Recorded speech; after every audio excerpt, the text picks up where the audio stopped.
Assalamualaikum warahmatullahi wabarakatuh.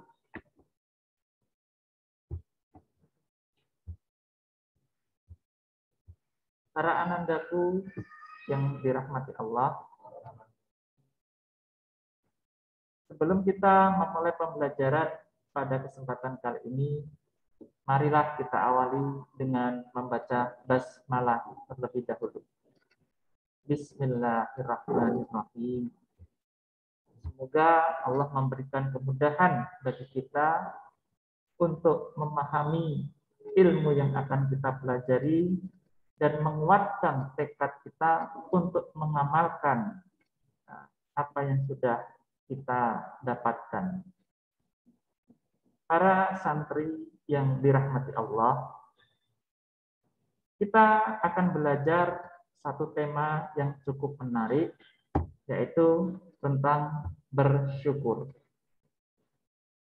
Sebelum kita melangkah lebih jauh, membahas terkait apa saja yang akan kita pelajari, maka Ustadz sampaikan terlebih dahulu tujuan pembelajaran yang akan kita laksanakan.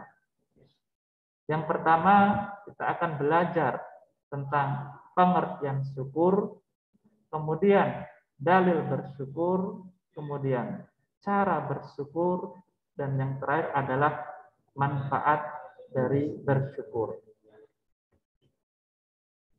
Baik, yang pertama, syukur secara bahasa berasal dari kata syakaro yang berarti memuji atau menghargai.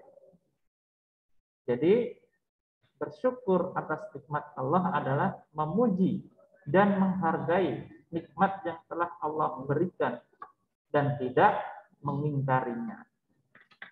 Secara istilah, syukur adalah ungkapan kebahagiaan dan terima kasih atas nikmat yang diperoleh dengan cara menggunakan nikmat itu sesuai dengan ketentuan yang Allah tetapkan.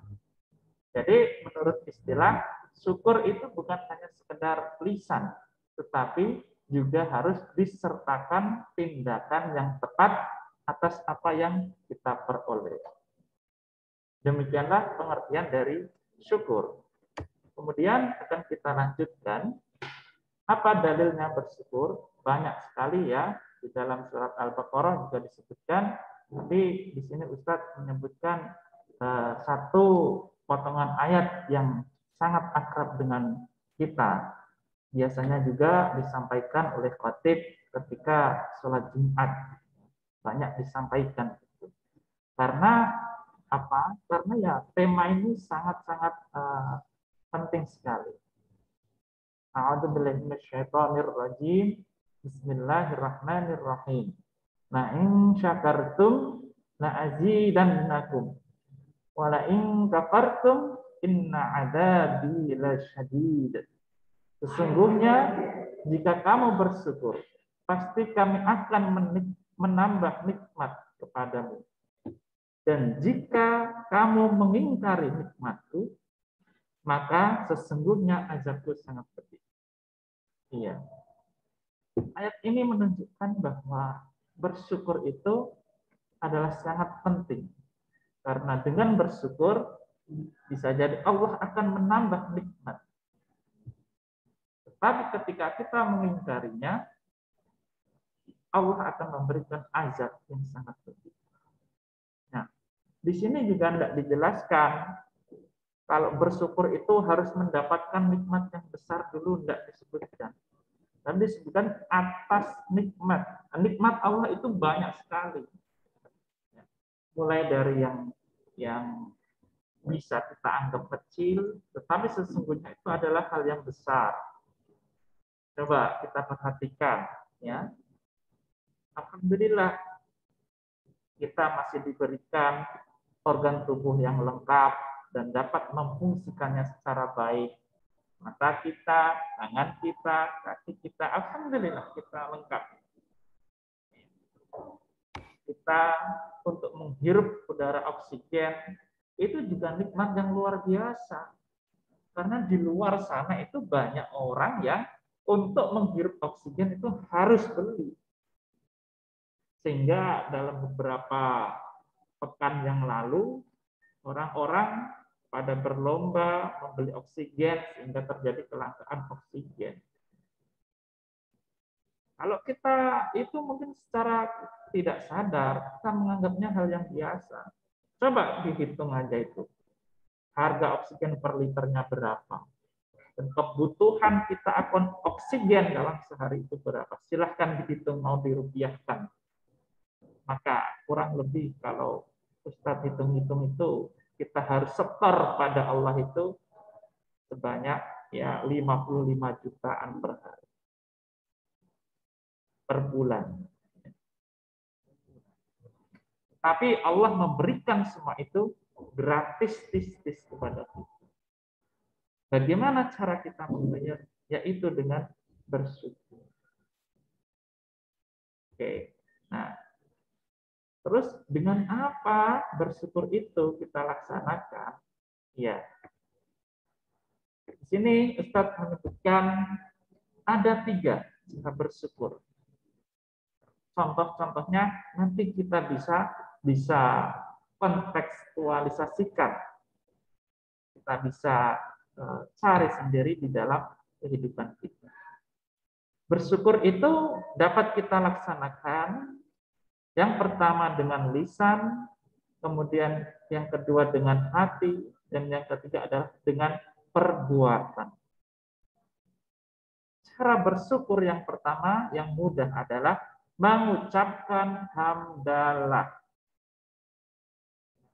Jadi begitu setiap bangun tidur itu, kita juga disunahkan untuk membaca hamdalah. Alhamdulillahilladzi ahyana ba'dama amatana wa ilaihin nusur.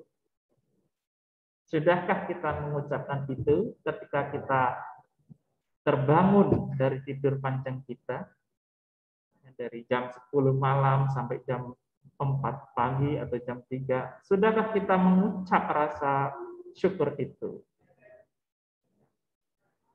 Dia juga bisa menyerap pelajaran dengan baik, bisa menyelesaikan pembelajaran dengan baik, tidak ada gangguan internet, kita ucapkan alhamdulillah.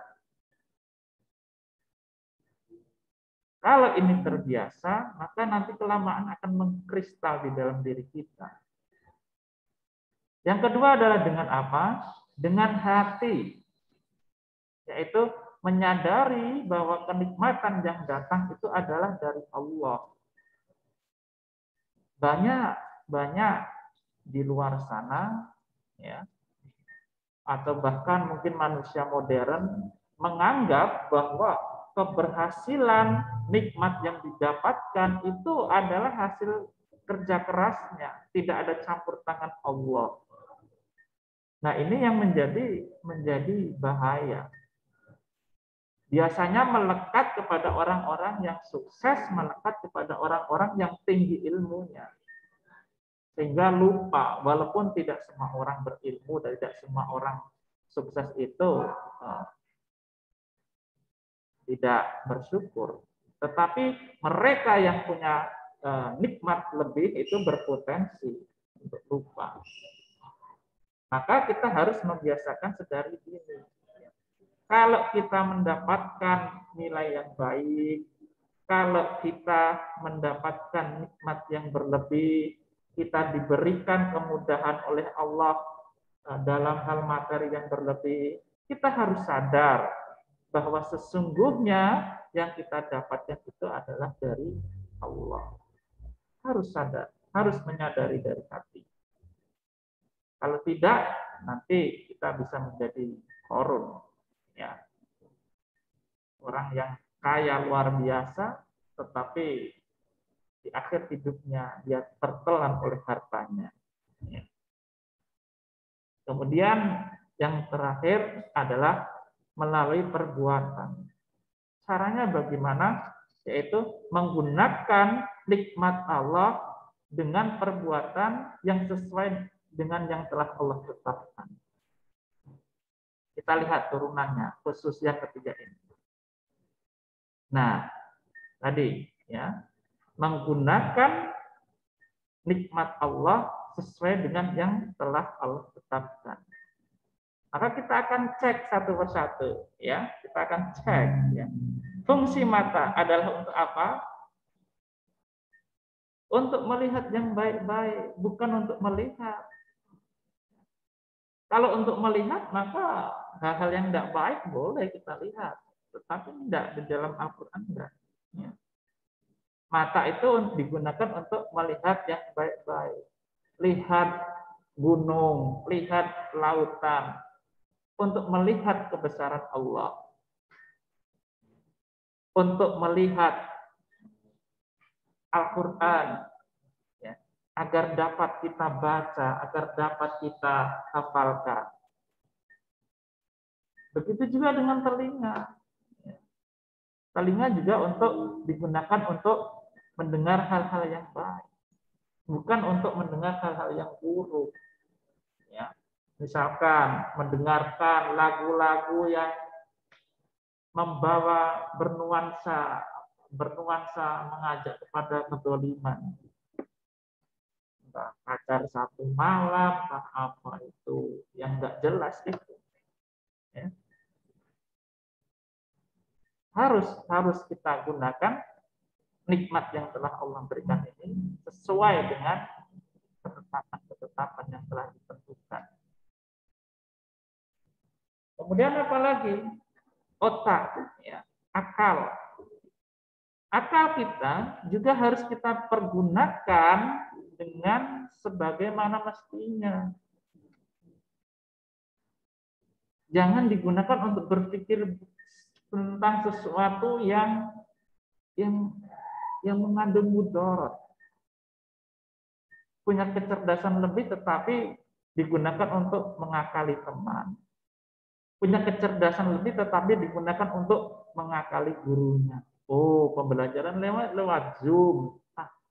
Saya anuannya lah, kameranya matikan aja. Nanti juga nggak bakal ketahuan. Diberikan kecerdasan lebih tetapi justru kita dustakan. Nanti masuk dalam kufur nikmat.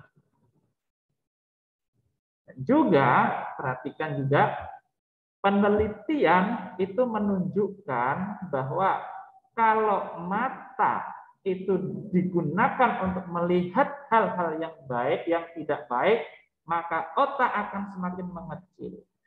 Mengecilnya otak itu dapat menjadikan kita pikun. Menjadi emosi kita tidak tertata. Mendengarkan ayat suci Al-Quran, kalau kita telinga, itu juga berdampak pada psikologi kita. Penelitian menunjukkan bahwa ada orang yang dia bukan seorang muslim, diteliti oleh para ahli psikologi muslim. Ya. Sengaja tidak diberitahukan apa yang akan diperdengarkan, apakah itu Al-Quran atau tidak, sengaja tidak diberitahukan. Yang pertama, diperdengarkanlah apa yang namanya bahasa Arab. Al-Quran itu kan bahasa Arab, tetapi tidak semua bahasa Arab adalah Al-Quran. Diperdengarkan kalimat-kalimat Arab, ya biasa saja. Tetapi ketika diperdengarkan Al-Quran, gejala emosinya ada peningkatan menjadi lebih baik.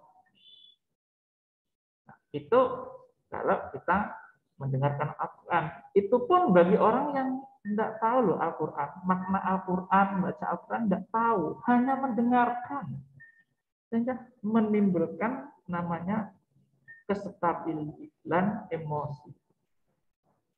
Nah, di Indonesia sendiri ada juga penelitian ini tentang pengaruh murotal, memperdengarkan murotal dengan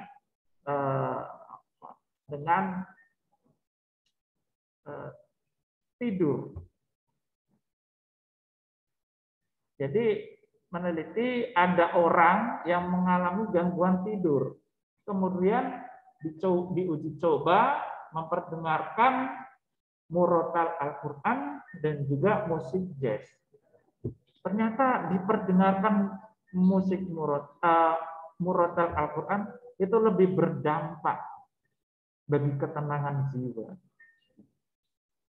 Jadi pertanyaan, lebih banyak mana telinga kita gunakan untuk mendengarkan musik-musik yang nggak jelas atau lebih banyak mendengarkan murotal Al-Quran? Kalau kita bersyukur kepada Allah, tentu pilihannya adalah memperdengarkan Al-Quran. Kita punya kesempatan untuk memilih. Tentu yang harus kita gunakan adalah pilihan yang terbaik. Maka Ustadz mengajak diri Ustadz pribadi dan juga Ananda sekalian. Marilah kita pergunakannya apa-apa yang telah Allah titipkan ini dengan sesuai porsinya. Sebagai wujud rasa syukur kita kepada Allah Subhanahu wa taala.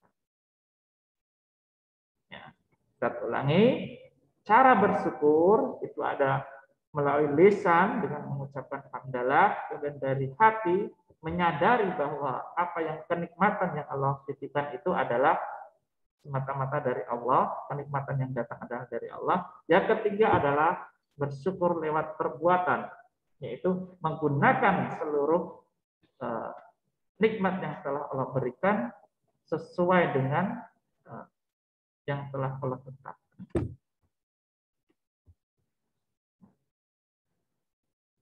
Yang terakhir adalah manfaat syukur. Tadi di awal ayat, tadi di awal pertemuan sudah kita lihat dan baca, yaitu ayat dari Quran surat Ibrahim ayat ke-7. Ya. Barang siapa bersyukur kepadaku, maka akan aku tambah nikmat. Jadi manfaat syukur yang pertama adalah adanya tambahan nikmat. Nah, tambahan itu berupa apa? Jangan kita pikir tambahan itu harus berupa materi atau sesuatu yang tampak. Tetapi tambahan itu bisa jadi berupa berkah. Berkah itu adalah bertambahnya kebaikan. Hari ini Allah mungkin kasih ayah kita, memberi ayah kita rezeki hanya Rp50.000. Tetapi dengan Rp50.000 itu bisa mencukupi kebutuhan keluarga.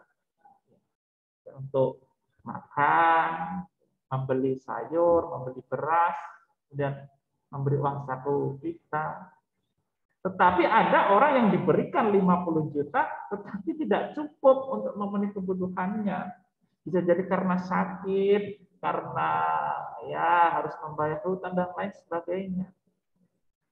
Jadi tambahan nikmat itu jangan diartikan ya bertambahnya materi, tapi bertambahnya nikmat kebaikan.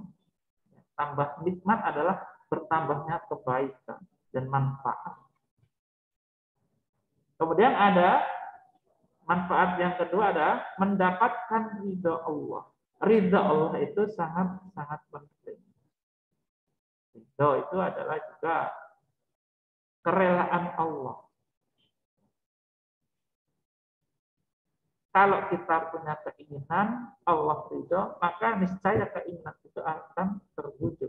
Tapi kalau Allah tidak ridha, wah, itu bisa jadi susah untuk terwujud. Yang ketiga adalah tentu adalah terselamatkan dari azab. Karena orang yang selalu bersyukur akan menimbulkan semacam ketenangan jiwa dan terhindar dari sikap yang bermewah-mewahan. Karena tadi dia sadar sikap yang kemewahan yang didapat itu semata-mata adalah titipan dari Allah Subhanahu wa taala. Dan kalau semua itu sudah kita laksanakan, tentu insya Allah kebahagiaan dunia dan akhirat akan kita dapatkan. Oke. Demikian anandaku, terkait dengan pembelajaran kita, maka Ustadz berikan suatu kesimpulan bahwa teruslah kita bersyukur walau dalam hidup kita nikmat yang kita dapatkan terlihat kecil. Lihatlah ke bawah, masih banyak di luar sana, di bawah sana, yang hidupnya jauh lebih buruk daripada kita, lebih susah daripada kita. Jangan terus kita menengok ke atas, kagum terhadap kemewahan, tapi kita lupa melihat ke bawah untuk bersyukur. Mari kita praktekkan apa yang sudah kita pelajari ini dari dalam kehidupan keseharian kita. Bangun tidur kita ucapkan tadi ya doa. Alhamdulillahilladzi ahyana ba'da ma amatana wa ilaihi nusyur. Kemudian jalankan aktivitas keseharian, belajar daring, selesai jam 12 kita ucapkan alhamdulillah. Saat ulangan dapatkan nilai yang baik kita ucapkan alhamdulillah.